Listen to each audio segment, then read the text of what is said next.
মন্দির হবে ভাঙার জন্য, মন্দির হবে ভাঙার জন্য, মূর্তি হবে ভাঙার জন্য। বাংলাদেশ মুসলমান রাষ্ট্রের মধ্যে কোনো মূর্তি থাকতে পারবে না, বাংলাদেশের মধ্যে কোনো ইসলাম থাকতে পারবে না। দিল্লির দালালি করলে দিল্লি চলে যাও, বাংলায় থাকতে হলে বাংলার মতো থাকতে হবে। সন্ত্রাসীদের কাজ কি?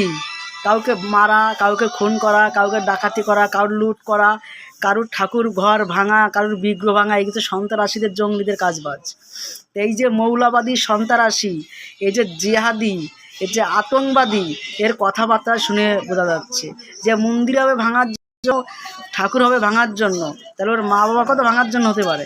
তো এই সমস্ত সন্ত্রাসীদের বিরুদ্ধে কথা বলতে গেলে তখনই কি হয় যে খারাপ, এরা তো মানুষ না, এরা তো মানুষ নামের কলঙ্ক, কীট পতঙ্গ, এরা মানুষ হতে পারে না। এরা মানুষ মতন দেখতে, আসলে কুকুরের সঙ্গে যে তুলনা করে কুকুর এদের দেখে লজ্জা পাবে, এরা শিয়াল করে লজ্জা, যদি তুলনা করে শিয়াল কুকুরের থেকে লজ্জা পাবে। এরা সেই টাইপের মানুষ। আমি এদের কোনদিন মানুষ মনে করি না, আজ কোনদিন মানুষ মনেও করবো না এদের। এরা মানুষ হতে পারে না, মানুষ দেখতে।